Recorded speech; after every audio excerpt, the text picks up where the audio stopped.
Hello, my good people. This is your host, Jess the Best, and creator of Are You Being Gentle with Your Mental? I am still rolling out episodes from the series Trusting the Process, and today this is a new release with the legendary creative Chase, also known as ChaseNCashe. This episode is on my IG Live. If you'd like to go watch it, repost it on your stories, show some love, but definitely let me know what you think from this episode and share with somebody as well. Let's go ahead and get into it, and thank you so much for rocking with me. And welcome to another episode of Are You Being Gentle with Your Mental? Today we are rolling out another episode for Trusting the Process. And how neat of a guest we have on today. His name is Chase, and he is actually the designer of the brand CANT BUY RESPECT.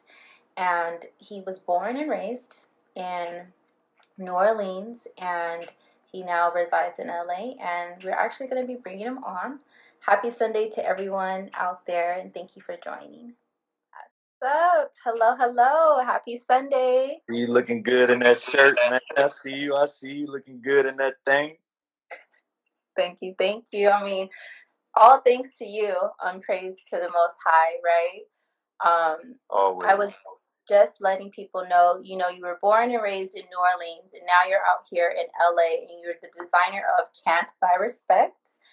As a designer, when and who inspired you to begin working on your brand? Oh man, so I'm close friends with a lot of guys right now who have brands that people support. I will start at the top with Pharrell was the first person who inspired me to really do a brand. Um, and I would say Diddy, because those were the first two dudes that I knew that I looked up to who had a clothing line. So Sean John, even Jay-Z with Rockaware. Those were like the first three: Sean John, Rockaware, and then BBC Ice Cream. But then once I got into music and I moved to LA, I learned about the streetwear game, and I was able to meet the guys who started Crooks and Castles. They gave me my first opportunity. I used to love Crooks and Castles, you know what I mean? And I used to love. I met Black Scale, so I used to run around with the Black Scale guys. It's a brand called Prohibit that was around for a little while. My OGs ran that one out of New York. It was a very, very good brand. And my friend Anwar Carrots and Joe Fresh Goods, those two really they really re-inspired me because I was able to see theirs happen close hand. I was able to see Anwar really build his brand from the bottom up. I was able to see Joe build his brand from the bottom up, and they were two people that I was able to consult with. I was able to talk to, get advice from. And another person is Mike Sherman from Chinatown Market. I can never forget him. He did my first logos. He showed me my first screen print and all that type of stuff. He was the first person I seen that was like really, really taking it serious from the design perspective and on the business side. He was handling his own business too. That's amazing. And can you describe like the decision making process involved with naming your brand CANT BUY RESPECT? Yeah, man. So it started off from this right here, man. So this chain right here, these three letters started from me and my business partner. We came from two situations of our own before. So I'm still part of the Serve Club, but I was coming from the Serve Club, and I decided to go solo and do my own thing at the time. And then my business partner was in a production duo called The Business, and he was deciding to go in a different direction. So we ended up linking together. We had a company called at first it was called All Work More Pay. So that was the first name that we was running with. And I just tried my best to kind of like keep money names in my shit. Obviously, I'm chasing cash, and my business partner is Dow Jones. My friend is Money Matt, you know what I mean? A lot of us kind of have like money in our names or our aliases. So I tried to keep that within the brand names to give it a different connotation, not necessarily like a shallow or just like it's all about the money, but basically like making it where it's attractive, but then putting like the foundation and the principles underneath. So All Work More Pay started from basically like, a lot of people were saying they was putting work in and putting 10,000 hours in, and they was wondering when they was going to get their just dues, you know what I mean? And we all know about paid dues. So that's really what it was for us. It wasn't really like all work, more pay as far as a money thing. It was like, the more work you put in, then eventually, you know what I mean, your dues will get paid, you know what I mean? All the shit that you putting in eventually will come to fruition. So we did that for a while, did semi well, didn't do too well. So I was just like, man, maybe let's try something different. So I came up with crown bearer. You know what I mean? Like bearing the crown, wanting to be a king or a queen. And we ran with that. It got a lot of traction. People more or less knew us from that, from the music. That's still our music company's name, the Crown Bearers. And then I kept running into a creativity block because I was like, I can't do everything with a crown on it. You know what I mean? I felt like I found myself trying to take everything with a crown on, and I was taking the Rolex designs and flipping the Rolex designs, and then eventually you would see other people flip the Rolex design because it was popular, you know what I mean, or use the same colors. So I sat down one day and I had to really think about, like, what do people know me for? I'm not the richest. I'm not the most famous. You know what I mean? I'm not known as the sexiest, you know what I mean? Like, I'm not known as like the fashion guy per se. So I was like, what am I known for and what do people like from me? You know what I mean? So one thing I do know is, like, every time I came around, people always used to kind of like give me love on how I dressed or whatnot, or ask me what I was wearing. So I was like, all right, cool, maybe I can introduce people to like different things. So before even starting the brand up, I was thinking of opening a store or some shit because niggas always knew me for having all the clothes. I had all the Supreme, Double RL, I had everything. And I just was like, maybe I could start a boutique. You know what I mean? I had friends that was opening stores and shit. And I was like, maybe I could start a boutique and just like introduce people to different things. Then I started seeing so many people do it. I was like, nah, well, too many people filling that lane up. Let me do something different. And I started seeing people like Future and Drake. Drake started the OVO brand. So when I seen Drake do OVO brand, I was like, all right, cool. Like, this is kind of different. Like, he got like a full line, but he's an artist. It's not like he's trying to do like no fashion week type shit. He just basically making what he thinks his fans would like being in. And then also Rock Nation, where Rock Nation made the paper plane hat. I was like, all right, cool. Like, maybe that's the lane I'm in. You feel me? Where like I start with one item and I see how many people I can get the fuck with that first. So I plotted on it. So I'm thinking CBR. I'm thinking OVO Rock Nation. OVO Rock Nation. How can I do that? Like, niggas know me for fucking with OVO, and I got that kind of affiliation. So let me not waste that energy. And then Jay-Z has always been somebody business model wise I feel like I could learn from. So I'm looking, I'm like, people fucking with initials nowadays. ASAP, ASAP, TDE, all these initials. So I was like, what can I think of? And I'm looking at Crown Bearers, and I'm like, okay, CBR. Like, that's a great way to like sum it up. So I do CBR, and I like how it look. I start drawing up different things. I'm like, that shit look kind of cool. Like, it look good together. The letters look good together. So I'm like, how do I want this shit to look though? Like, how do I want people to accept it?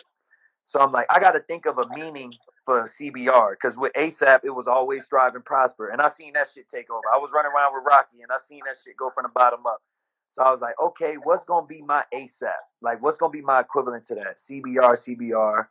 And I was like, people respect me, you know what I mean? And since I'm not the richest and people respect me, you know what I mean? Like, how did I get this respect? I clearly must have got it from like being myself, being solid, being somebody that people fuck with.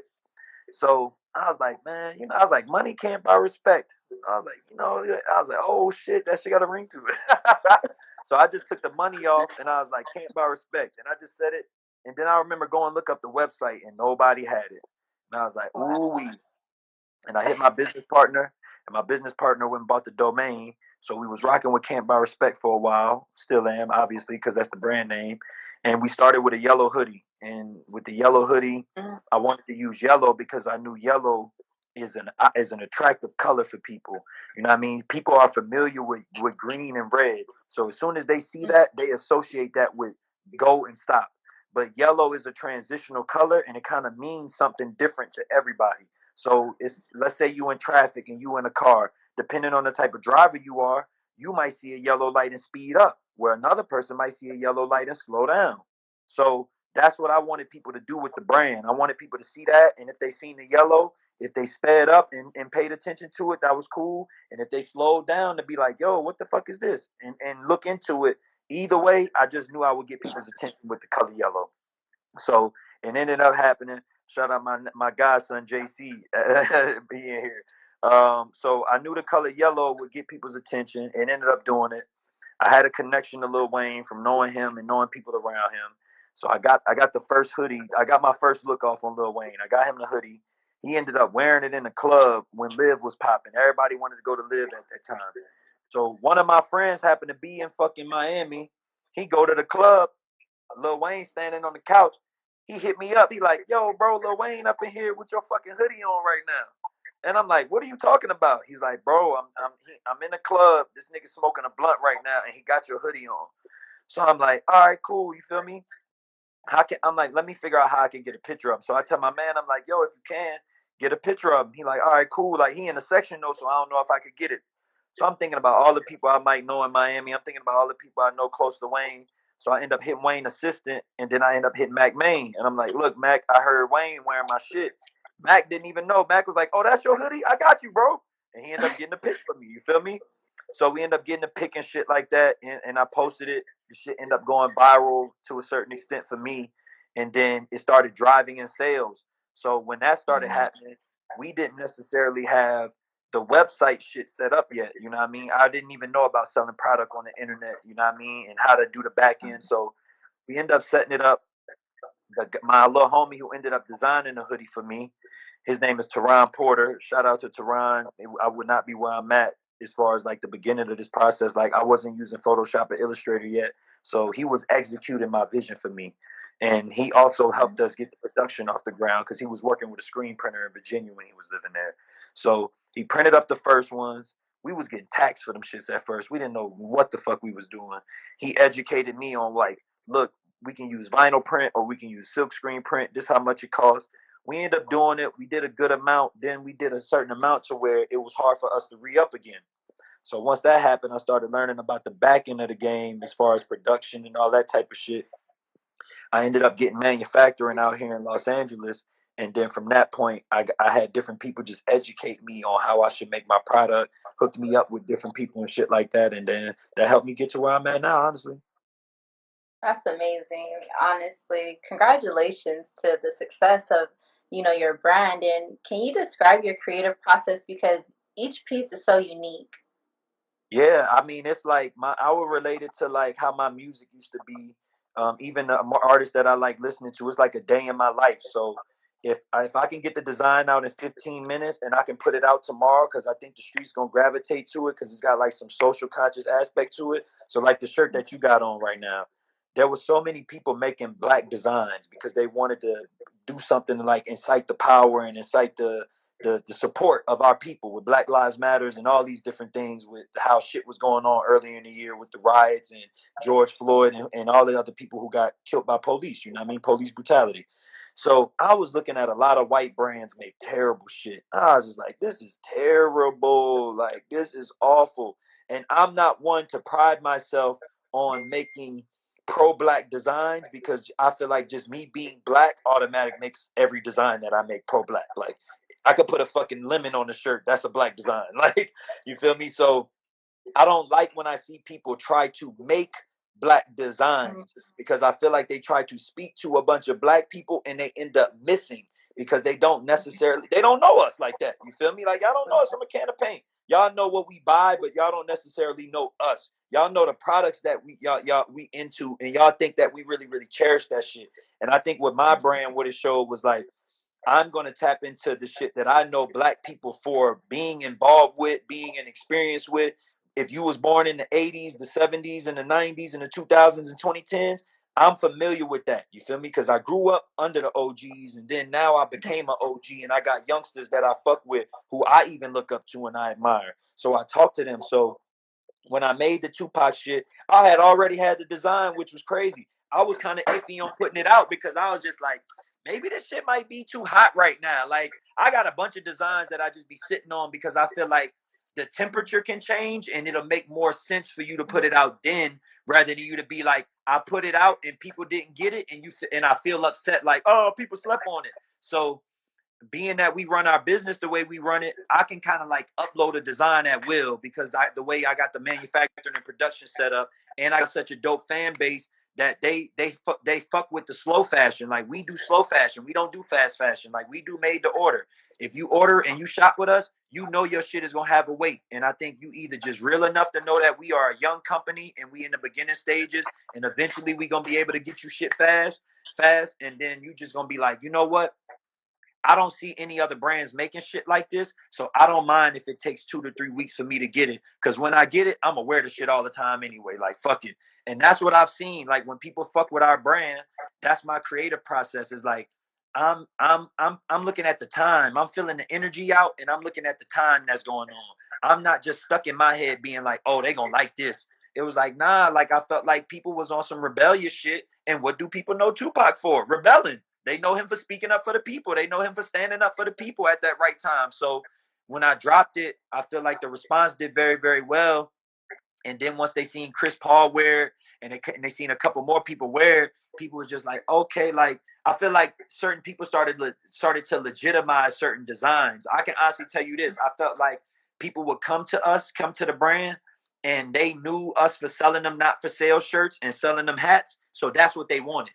But I felt like with the riots and shit, that Tupac shirt started legitimizing other parts of my brand as far as like the graphic side. Like we was more than just a brand that put words on a shirt. We was more than just a brand that put words on a hat. Niggas was like, okay, like they got a message in everything they do. It's deeper than just not for sale in the words. They can actually do graphics that people fuck with. So, you know, we got the Phyllis Hyman shirt right now that people fucking with. I got the Lakers shit with the respect shit, paying homage to Kobe in the West Side. You feel me? With all that type of shit. I think people start to see that like, okay, like whatever I have an affinity for, whatever I think I got an investment in, I feel like Can't Buy Respect is going to speak to that. And I kind of get that from Supreme and Ralph Lauren. Like I saw how Supreme never abandoned the skaters, no matter how many people started fucking with their brand. They was going to make shit for the skaters. And if you was a nigga who wanted a Dipset shirt, oh well, come and get it when you can get it. But other than that, they make shit for the skaters. And that's what Can't Buy Respect is. Can't Buy Respect is for people of color, black people, melanated people. If you white and you an ally to those type of people, this brand is for you. Come cop, come shop. But at the end of the day, what I'm not doing is I'm not building my brand off the aesthetic of Ralph Lauren, off Nike, using white models, you trying to feed into that type of market, trying to feed into the fact of like I need to put African flags or African diaspora or countries on my shit to make it seem blacker. It's like that's not what it's about. At the end of the day, this shit is about building a black company that is rooted in design. That fucking simple. We design messages. We put thought concepts out in the air for people to gravitate towards. We into advertising. We into strategy. And at the end of the day, we are trying to build this company like Nike, like Mitchell and Ness, like Champion.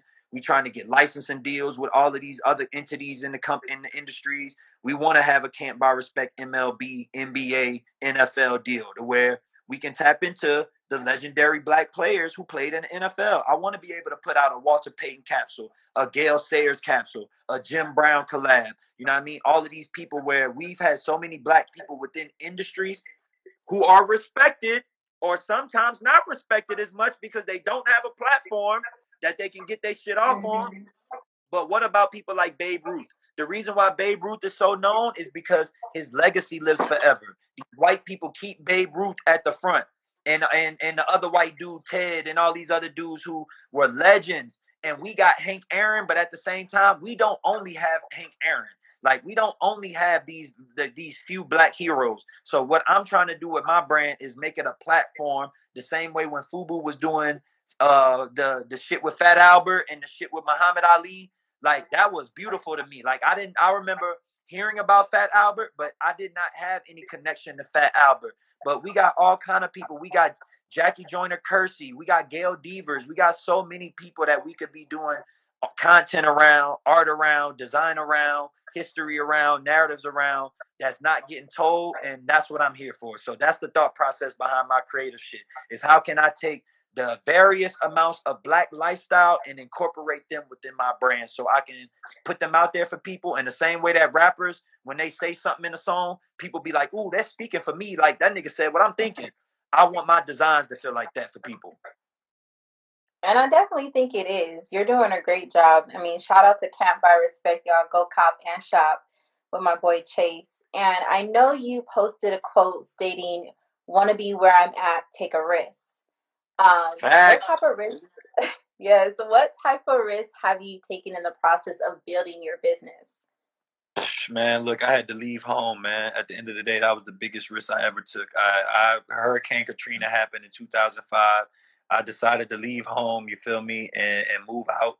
And then from there, you know what I mean? I had to put myself in an environment I wasn't familiar with Los Angeles. I had to navigate that on my own until I got peers, you know what I mean, who could show me a different way around and shit like that. And I think that's the biggest thing. Like, I also took a lot of risks that was illegal. So I'm not gonna tell nobody to do that type of shit that I did. I used to be in the streets hustling and all kind of shit.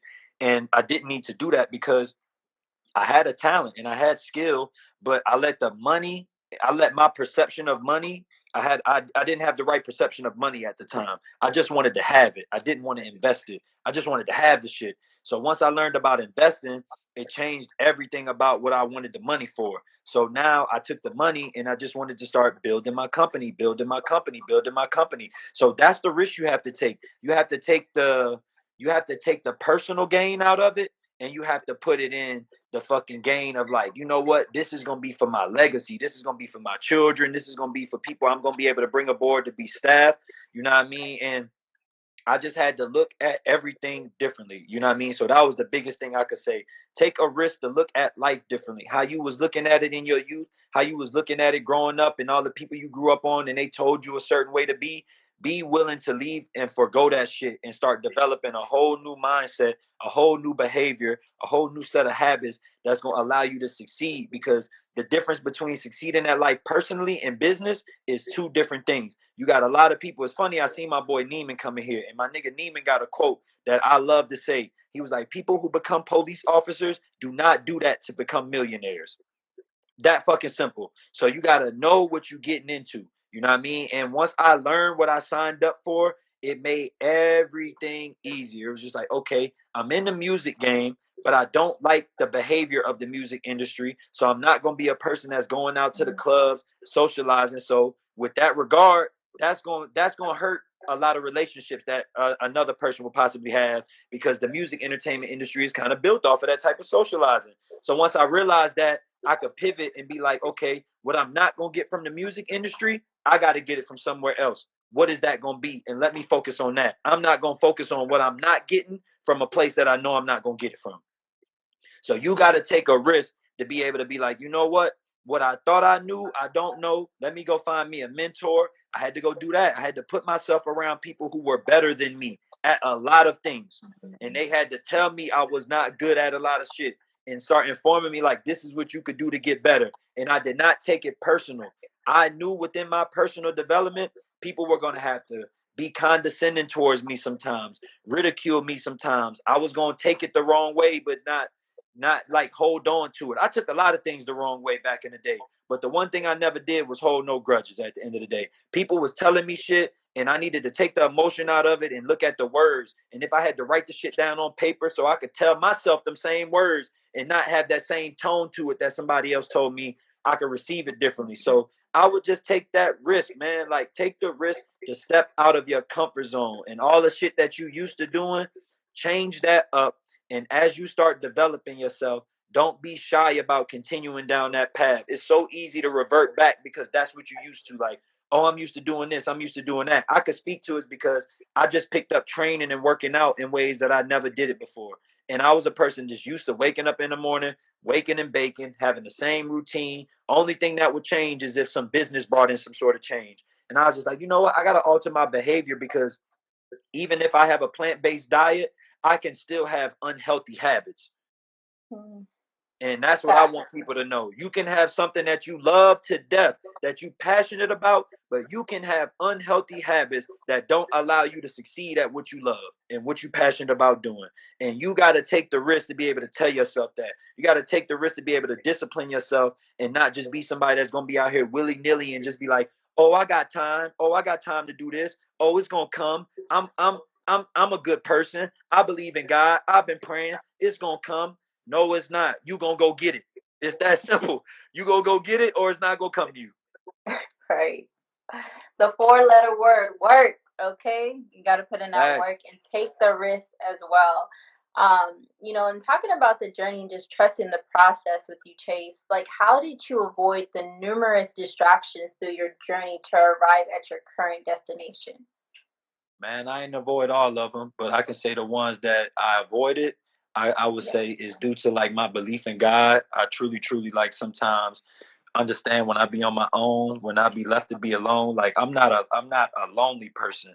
You feel me? But I have moments where I'm on my own because Mhm. of how my life is set up. My business partner live in a different area with his family. My family live in a different state. You know what I mean? I got friends and family all over the place. You know what I mean? So I think with that, it made me look at like, all right, the shit that I do avoid, it got to be because I'm aligned with the right people. I surround myself with the right energy. You know what I mean? I consume the right energy so I don't have no crazy ass thoughts. So when something does happen, I can see the signs and be like, whoa, let me pivot that shit. Let me swerve that shit. Let me go somewhere else.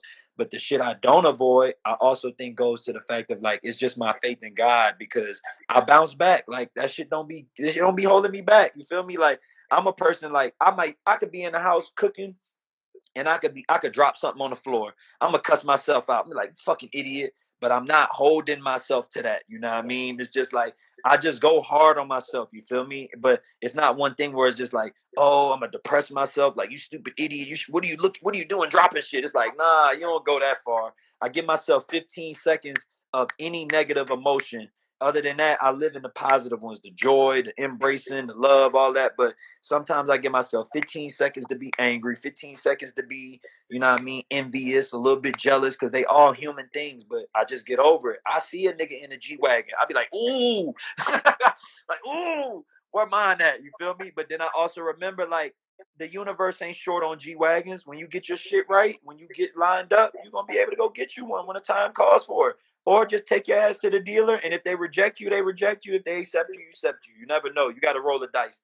But I think it's understanding like those negative emotions we have, they not a right or wrong thing. I think it's just something that you got to understand, that you got to pull yourself back in a positive direction. So if you envious of somebody, if you jealous of somebody, if you mad, if you got a little bit of hate in you, you can't let that shit override all the other shit. We got 24 hours in a day to focus on all the other shit. If you start letting that shit creep into the hours of your day, if you're let's say you got 24 hours in a day and you average out 12 of them positive, 12 of them negative, I'm gonna give the advantage to the negative side. You feel me? Because it's like you shouldn't be that close.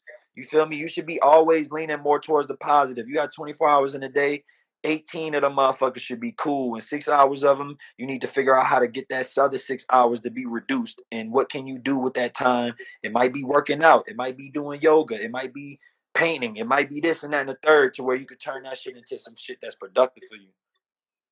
Most definitely. And I love that perspective that you just shared with us. And, 2020 has been quite the year of unexpected surprises. So I personally do self reflections frequently. Can you share a moment of joy you experienced this year?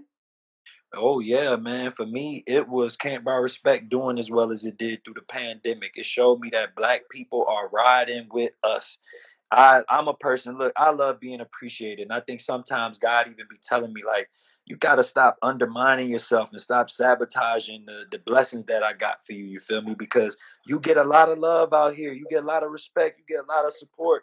But sometimes I be wanting more so much. It's like I'm tripping. Like, stop tweaking, bro. Like, enjoy what's in front of you. Enjoy what you got. More is on the way because you living right. But enjoy what's in front of you. Some days you're gonna have a full plate. Some days you ain't gonna have nothing on your plate, and that's because God wants you to fast and appreciate what you have. You feel me? You don't need nothing more. So I think what God showed me this year is like, if I'm in alignment with my purpose, and if I'm a purposeful person, I'm gonna attract them type of people, and they gonna hold me down. So when UPS and the post office and all this shit was tripping, we didn't have no issues. It was certain people who was asking where they shit was because obviously they spent their money, and I get that. And we answered everybody we could, you feel me? And we gave refunds back. And for the people who didn't, we gave them free shit until they could get their hat. You know what I mean? But it showed me that as a leader, I am accountable for what I do. And if I'm accountable for what I do, the people gonna fucking hold me down. We weathered this storm off the back of the people. I say that I ain't getting no EDD, I ain't getting no PPP. I got the people. Them motherfuckers supported us, bro. I'ma keep it 100. We've been dropping shit all the pandemic. There was not no time where we took a break. Them motherfuckers held us down. That's one thing I can say. Shout out to my brother Hovain, man. I love you. Life is good and generous. They supported us. Even my brother Hovain, I got music money with him. Different people who I did business with. Like, one thing's for sure, two for certain. I think the people who are aware of what we're doing, they see that we are worth the investment, and they have invested in us, be it small, be it a little bit larger, and continuing to grow. The people truly fuck with us, man. That's what surprised me during this period. That was the awakening, and that shit made me step up from that time period. It made me bolder about going harder on production, go and get better manufacturing, not being scared to increase the numbers and all that shit. Like, the people fucking with this shit, they gonna talk it up for me. We ended up getting a van because we started doing more numbers and shit. It was crazy because my car started getting filled up. Niggas know me. I was driving old school Benzes. My old school is in front of the house getting dusty. I'm probably about to sell it and get another one because that's like the transition in my life. I even feel like God don't let me hold on to old spaces too long or old energy. He just like, you know what? You keep cherishing that Benz. That Benz is old news. I got something better for you. And it was as simple as go and get a van. And the moment we went and got the van has just been filled to the top every fucking day with packages. You feel me? And it's like when you create this space in your life, God fill it up. That's fulfillment. As long as you keep closing the door and keep trying to hold this shit tight to you, God just gonna be like, all right, I'm gonna try and sneak this little blessing through that crack. Let's see if you get it. You know what I mean? But you gotta really, really open up. And once we opened up, man, I kid you not, man, the world came to us and was like, bruh, you got something we want, and we gonna hold you down for real. And I think everything material wise that I wanted is gonna come from this because I'm doing it right. Niggas know I want the rollies, the cars, all that type of shit. But I felt like because I put that to the side and I focused on creating something that I was gonna enjoy and the people was gonna enjoy, they reciprocating it back with more than enough support for me to actually like keep the brand going and then start surplusing it into my personal life. I feel like next year, for the past 3 years, we have not took anything from the brand. We have not had any increase in our personal life. It has just been the money coming out, going right back in. We created an app with the money that the people gave us. We created leather bags. My boy just talking about all of that is off the back of the people. We have not taken no loans. We have not taken no investments. We have taken all the fucking profits and figured out a way to double, triple, quadruple that shit up. And that's just all off the back of people supporting us consistently. I really love that. That is so interesting, just the growth over the years and truly trusting the process, Chase. Shout out to your team too. It's been Big a shout out. decade. It's been a decade since I've graduated from high school, and the growth I've achieved has been tremendously amazing. My vision revealed my passion, and my compassion led me to my actions. So, if you can paint us a picture of your vision, who will Chase be in 2030? Oh my God. Look, I'ma have one of the coldest car fleets that people ever seen in their life. I'm gonna be one of the biggest financiers of black business that people ever gonna know. You feel me? I will be one of the most respected black people of whatever generation that people born into. I just truly believe that. You feel me? Because I don't do no sucker shit. I'm gonna just keep it 100 with you. I'm gonna be sucker free for showing 2030.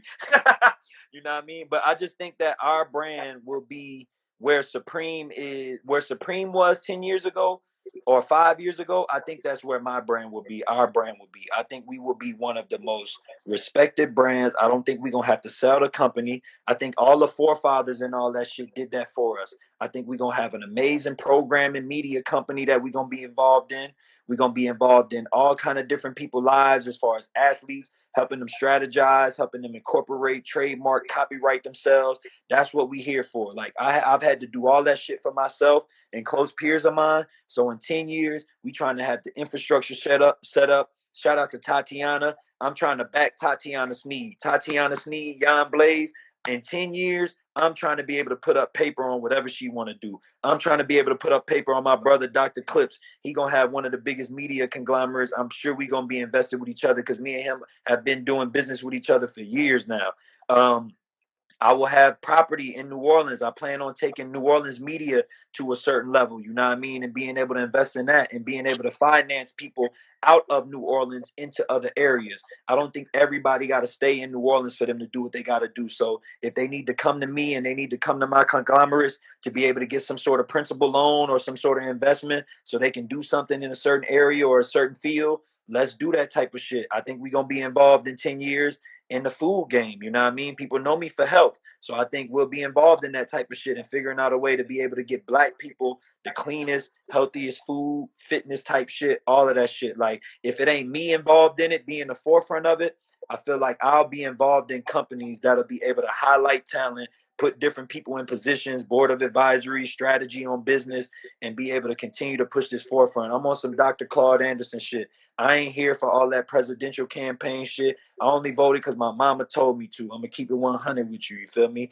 I'm just glad that we pulled through and we ended up getting the candidate that everybody wanted, and we got Donald Trump up out of that shit. But I'm here to be a contributor and a provider of positive energy, of solution, of protocol, of infrastructure, because at the end of the day, young people are young for a short amount of time. You are older way longer than you gonna be younger. That is one of the greatest lines ever put in All About the Benjamins. You feel me? So we need to think about that. I'm trying to make it to where when kids come in and they 4 or 5 years old learning on iPads now, by the time they 10, 11, 12, 13, 14, 15, they have their own logo. Babies is getting put on Instagram now when they're kids. So if they're gonna do that, you need to have a fucking logo. You need to have a website. You need to have an LLC. Your kid need to be generating digital currency and from the moment it's born, if you're gonna be rocking like that, posting their pictures on the internet.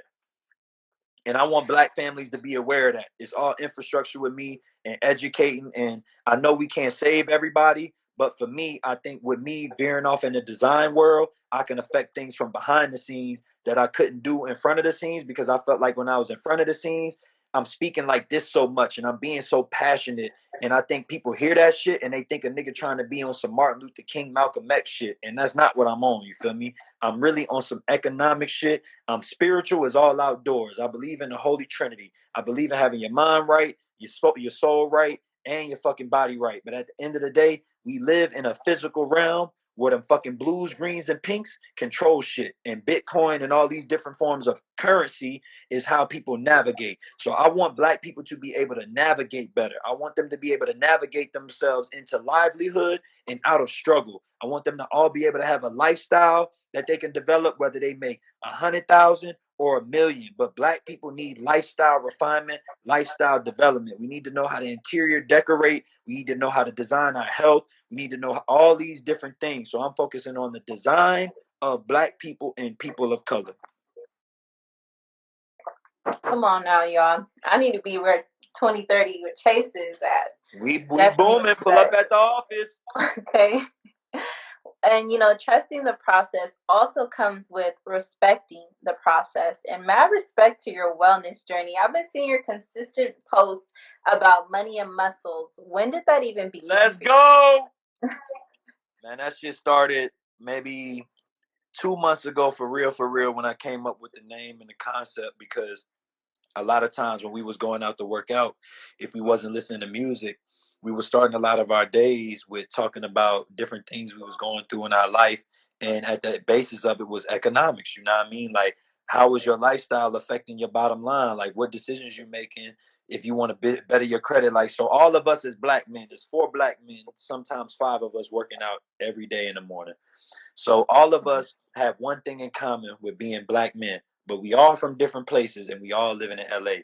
But the journeys that got us here, where we on this new thing, developing our new lifestyle, we got things from the past that we got to confront. You feel me? You can't bring all that shit with you. So some niggas got credit issues. You feel me? Some niggas got school debt issues. Some niggas like me, you know what I mean, got, you know what I mean, I got bread and shit like that, but I'm trying to figure out different connections to be able to write the money off and all these different loopholes and shit like that, and just find new industries to invest in with my business partner.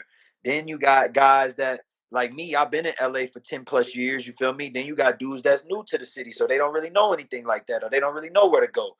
So with all of that, we have created this bond with each other where we basically feed off each other. We got a group chat and we ping off of each other. Like, look, we all here to get these muscles, but at the end of the day, let's not only help each other get healthy in that respect. Let's like, what was to happen if somebody had some financial shit happen to them where they could not make it to the workout?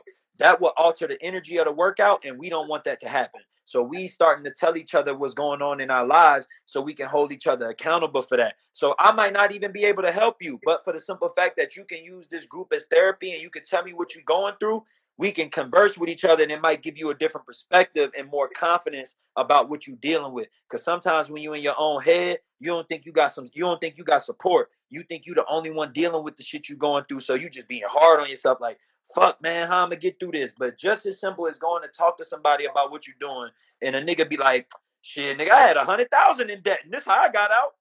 It make your 20,000 in debt seem doable now. You know what I mean? So for me, on the fitness end, I wanted to fix my posture. I had a bulging disc in my back, all kind of wild shit where I just felt like I wasn't looking my best and I wasn't feeling my best from sitting down, being hunched over and shit. So I was going out to work out and train at UCLA. We ended up forming this little clique. I started doing the pull-up bars. Everybody else started doing the pull-up bars.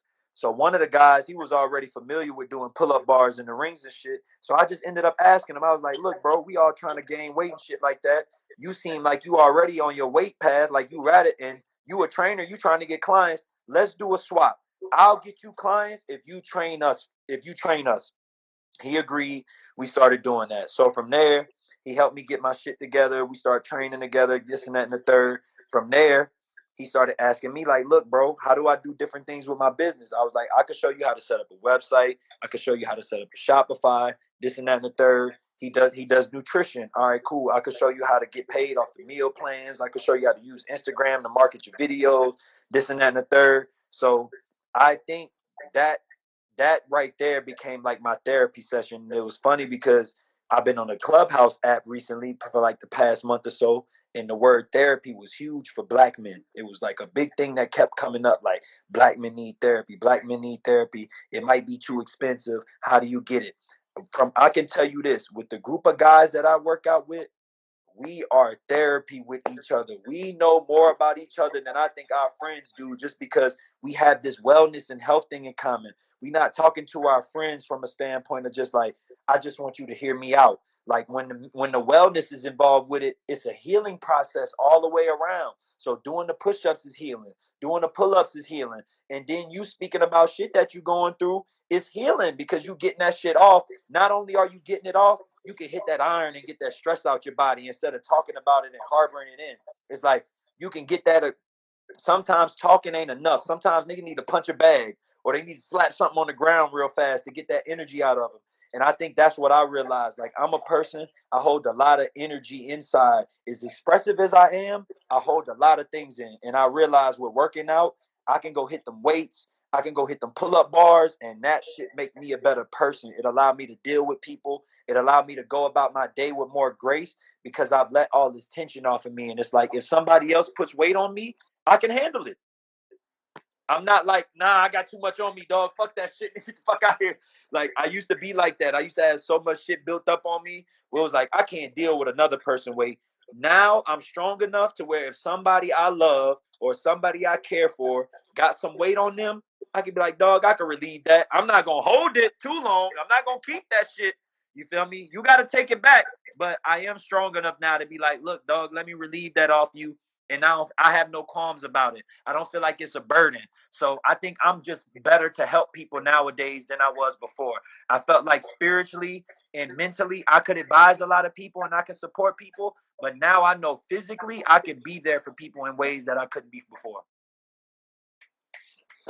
I truly love that. And you gotta also talk about, this jump rope movement. I mean, y'all gotta check out Chase's skills. He is Let's truly go. working it out and getting it in. And I know you mentioned Money and Muscles is a movement. So what lies ahead for that? We got the merchandise coming. I'm gonna have that start coming in 2021. That'll be under the CANT BUY RESPECT. That'll be like the first wing of like the fitness tip.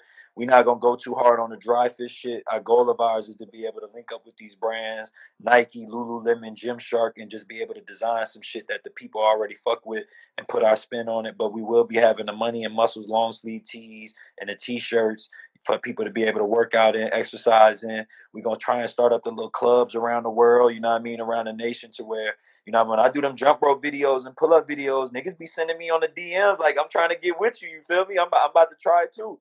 So that's what we want to do. I want to be able to just create a community with it. Right now, we got CANT BUY RESPECT, and I feel like that's the top of the umbrella. And what we want to have is these different subdivisions, because everybody ain't gonna be into just buying clothes. You know what I mean? So once you buy your T-shirt from us, I want you to be able to have more from the lifestyle that you're going to tune in. And I think the wellness and the fitness is something that is only going to make everybody better. I'm not even saying that I'm not even going to be able to learn from some of the people who end up coming in these communities, because I'm learning so much from these guys I met. The only thing I have over them is business experience, and 9 times out of 10 being a social media veteran. People know me for being very, very adept on social media and how to navigate these spaces and shit. So I'm just trying to pull people in. If they need help with that type of shit, you know what I mean, pull them aboard. Anybody that need to get, you know what I mean, they fitness going, get they start going, just holler at me. I can link you with my trainer. He don't cost much at all. It's just that simple. I just want niggas to understand, like, the same way we invest in these studios, we got to invest in our health. I had to understand that paying for a trainer, paying for yoga, paying for boxing is a good thing. You don't want to always have somebody. I'm speaking to the artists for sure, because artists, we get a lot of freebies, and we get a lot of freebies of good shit. And I think a lot of times we build up expectancy, and it's covered in being spoiled. You know what I mean? We not really realizing this expectancy, but it's spoiled at the end of the day. We like being catered to. And I think the role reversal in catering to myself and being like, I'm gonna pay this 40 a session, I'm gonna pay this money a session to get trained, to box, to do all this different type of shit. It made me more accountable for what the fuck I do. Simple as that. We subscribe to Netflix and Hulu, and we pay attention to that shit when that fucking trial run out. We like, oh, I gotta get a new email, or I gotta re up on my shit, because we don't want to lose access to the things that we feel feed us. And a lot of times, I feel like we got more of these reality shows and these TV shows and these series, even though they good. I'm not even talking about the bad ones. I'm talking about the good ones, the Snowfalls, the Powers, all the shit that people like. I feel like we have an abundance of that in our body, abundance of digital things in our body, but we don't have enough nature in our bodies. I'm not telling niggas go put their feet in the dirt, but I go outside and work out every day. And I can tell you how I feel. I can tell you how people have gravitated around me, and so many other people who see me take this natural approach to what I'm doing. It don't look hard. I think it makes them easier for them to be like, you know what? If Chase could do it, because I done seen him do all this other shit that look hard as fuck. If he doing this shit, I can fuck with this shit. Because what I'm doing, I'm not hitting 300 on the weight. You feel me? I'm literally fucking with a pull-up bar. I'm literally doing push-ups. I could not do a pull-up in February. I can probably do 20 of them motherfuckers now, straight. Yiking with the vest on or whatever I got to do. But that was a gradual thing. And once I started seeing those small victories, it also made my life better. So I want to speak to that. I think small victories, not moral victories, because I'm with Jay-Z. Moral victories off of minor league coaches. That shit for kids. But I think we try to get these big victories so much, we don't get any wins. We end up racking a lot of losses, and then at the end of our life, we look at our winning percentage, and niggas might have 5 wins and 35 losses, nigga. And them 5 wins just got us be so gargantuan and so big that they hold you over emotionally. That's gonna be tough compared to 35 fucking losses. I think in my life, I might have 30 losses and 100 fucking wins, because I get them small victories and I appreciate them motherfuckers. And working out has really showed me that, because there's certain things that I've got from working out that I didn't even set out to have. Like, I'm gonna keep it clean. I didn't give a fuck about having no 6 pack. I did not give a fuck about being no sex symbol or no shit like that. I was straight. I was getting women already. Nobody was calling me ugly, so it wasn't from none of that. It wasn't like insecurity at all. I wanted to fix my posture. I wanted to get a chest so I could look better in clothes and different shit like that for myself. But the one thing I learned with getting these small victories is, like, when you get the small victories, other people see them. A lot of times I think we don't think about that. We think people only see the big victories and shit like that, like championship type shit. People respect winners. It is just that simple. If you are winning consistently, people can see that shit. And I think that shit shows on me. People would see me with my shirt off and shit like that. I was just doing that shit to show that I had a chest and I was getting big. I was tired of being 150 pounds. I wanted to put on weight. But niggas would see, oh, he got a six pack, or he like, oh, he got good skin. Oh, look at this and that. And it was more for them. It wasn't for me. They seen it on me and they was like, damn, that would probably look good on me too. I'm about to fuck with that shit. And that's what this shit is about. The small victories, people see themselves in you when you do that. A small victory is graduating from high school, graduating from college. Yo, people can clap for you because they know what that's like. They've been through that process. You feel me? They know what it's like for 13 years to have to go through some shit and then finally be like, all right, cool. Now I could do what I want to do. You feel me? And those small victories lead up to a big victory where it's just like, now that you got the free will to make the decision to live your life, you have enough experience to do that basically without damn near fucking up almost. You should be able to do it where you're going to have some bumps and bruises, but you basically should be able to look out for yourself after all of what you've been through. And I think that's the one thing, like speaking to the jump rope. Jump rope has been something I've been doing since a kid. When I was young, they used to have this shit called jump rope for heart, where you used to jump rope, and if whoever was the best used to get a letter from the president. They used to take you on these trips and all kind of shit like that and bring you different places. So I was into that. A lot of my other homies, the only way they used to travel was playing chess, playing football, basketball, and I did basketball and football, but I did not play chess. So I felt like jump rope for heart was my way of making up for that type of shit, you feel me? So I started getting on the jump ropes and I would be seeing like it would be no black dudes. It would either be black girls or white kids or a bunch of or Asian kids of both genders, but it would not be too many black men. And all it seemed like the black dudes used to look at jump rope almost on some cheerleading type shit, like it was soft, like because they looked at their sisters doing that shit, like double dutching. So, but I fucked with it. I just liked how that shit looked. I grew up watching boxers and shit like that, Muhammad Ali, and I used to see Ali and Sugar Ray Leonard and all them niggas on the rope. I thought that shit was the flyest shit. Then you see their physique and then you see them throwing their hands. I was like, nah, I want to do the jump rope. So I started doing it. I ended up being very good at it when I was young. And then after fourth grade, jump rope for heart phased out. It was just for elementary kids. So it was something that I always wanted to do, but being trapped within masculinity of my environment and shit like that, there was nobody doing that. But anytime I used to see shorties pull out the double dutch, I used to go jump with their ass. You feel me? And I used to always feel this feeling like, bro, you like this shit? Like, why you not doing it? You feel me? And when I got into the fitness thing, even before I got on what I got on now, I wanted to start incorporating something else other than basketball in my work, in my like activity. So I was like, you know what? Let me look up jump ropes. And I ended up finding this brand called Cross Rope. And Cross Rope makes jump ropes that are weighted like the boxers use. So they got the half pound, 1 pound, 1.5, 2 pound. I ended up buying the whole set. And when I got them, it was my first time ever jumping with a weighted rope. And it was the hardest shit I ever did in my life. And I felt like pardon my language, I felt like a bitch. I was just like, nigga, you weak right now. Like, you letting the jump rope defeat you? Like, that was boggling my mind. Like, you can't swing a rope around? This is crazy. So I started doing it, start getting better at it, start getting better at it. Then it just became something I just do every morning. I would wake up, it would be the first thing I did in my day. And then once the pandemic hit, I got on this shit called the Bulgarian bag. Then I started doing a Bulgarian bag and the jump rope together.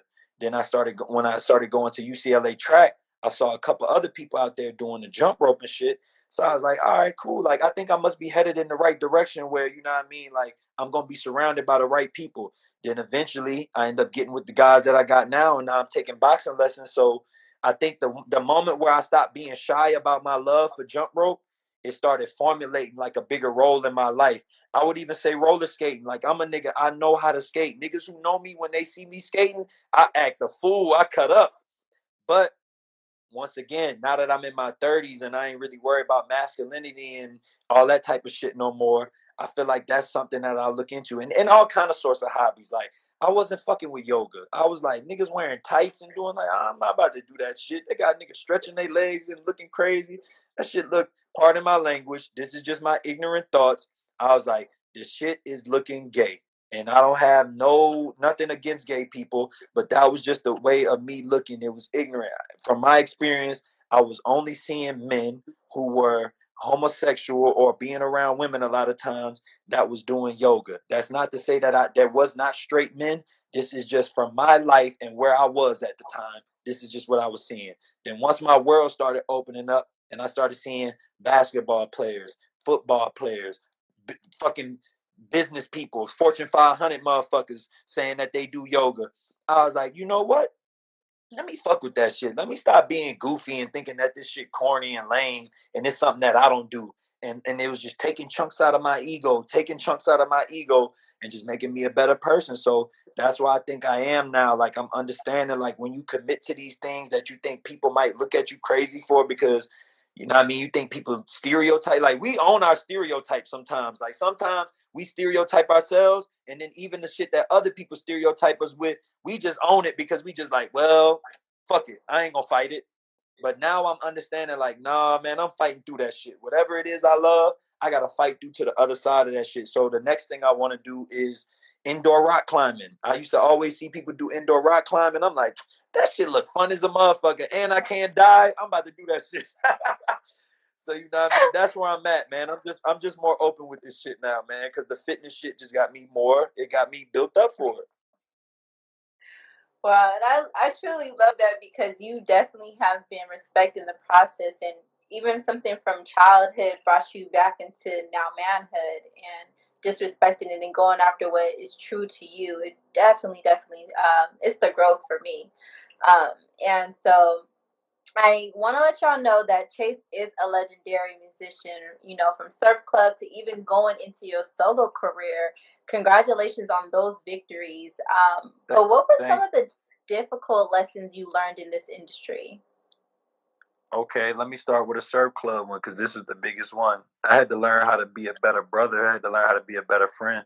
I used to take my role as a leader too serious sometimes, and I felt like that is why me and Hit Boy can be brothers now instead of like forcing a business relationship to remain friends and remain brothers. There was a point in time where we got over the kid shit and we started thinking about ourselves and started thinking about our families.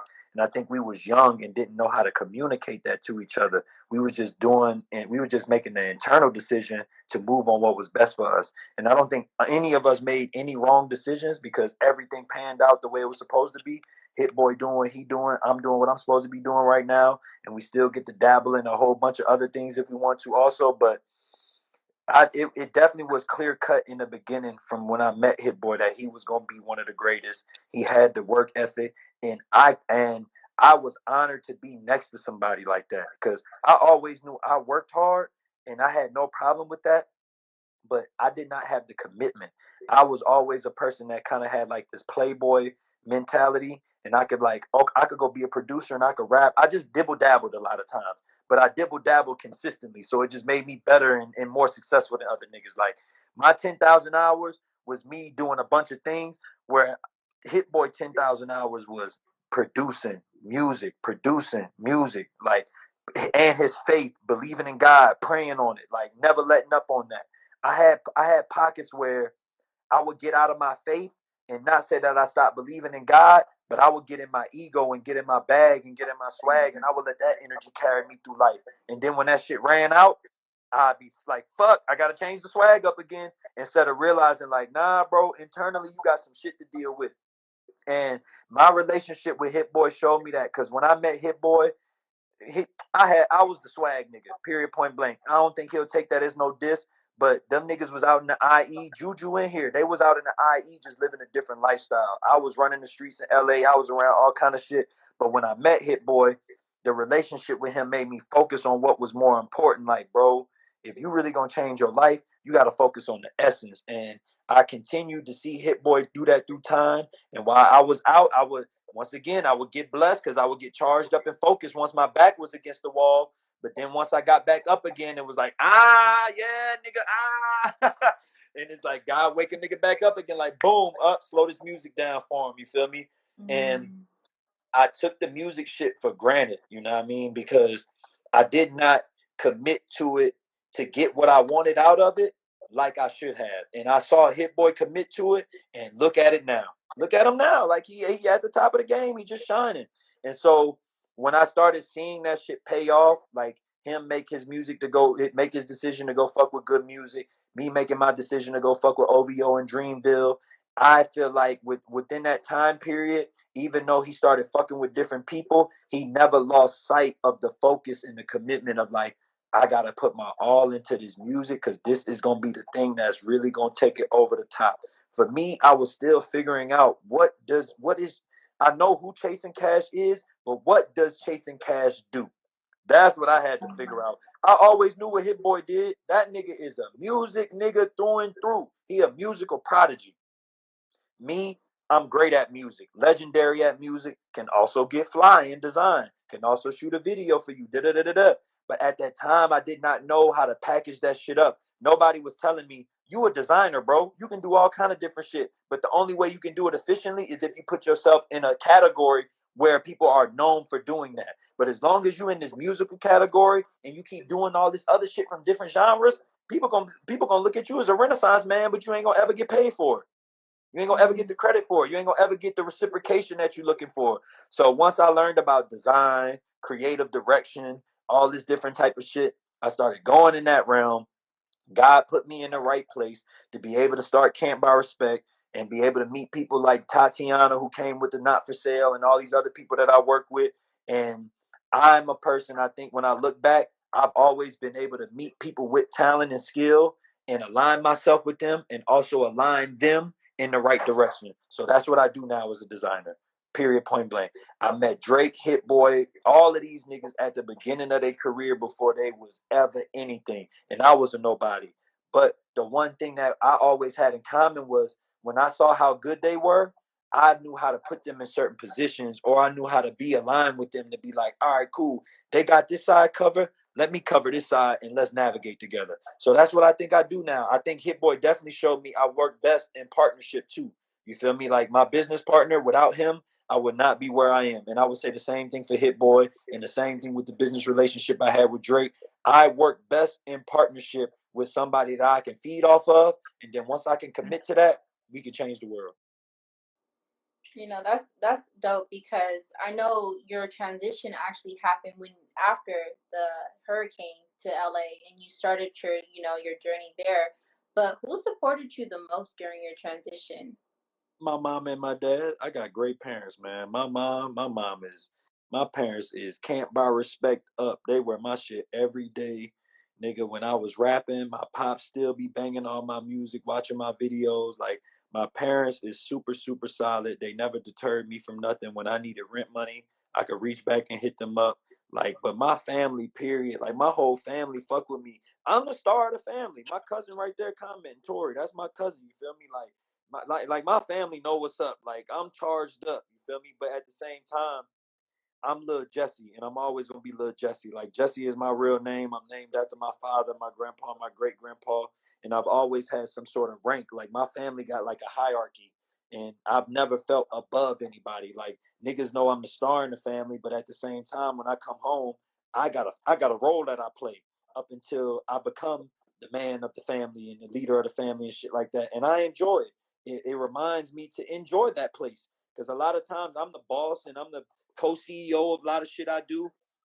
And to be able to go home and know that the people who put me in position to do this shit, the people who raised me, they can be a part of my story. They can wear my clothes. They can listen to the music and spend time with me.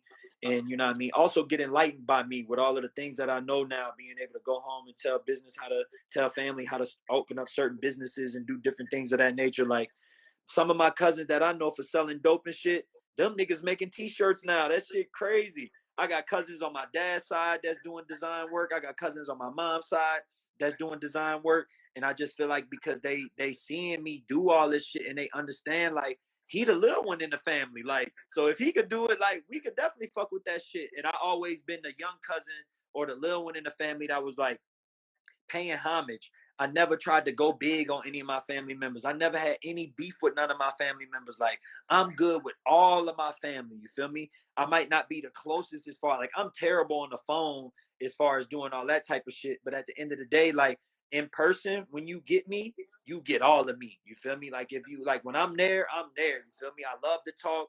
I love to pull out old pictures. I love to ask my aunties when I show them a picture, like, what was this? Like, what was happening then? What was this moment?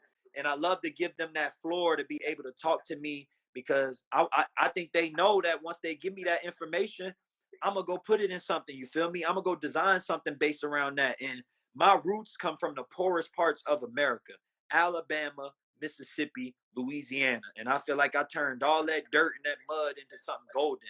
And that to me is my biggest support system, is my family, definitely everybody back in New Orleans, because New Orleans is a tough place to make it out of, and I get nothing but love. I can honestly tell you that shit. Like I get nothing but love back home. I don't be feeling no energy of niggas being like fuck you, fuck him, da da da da da. I get nothing but love when I go home. So that's always been my biggest support, and I think that's gonna be my biggest support, no matter how big the brand get. Where I started at, if I'm not good where I started at, it would be weird to me.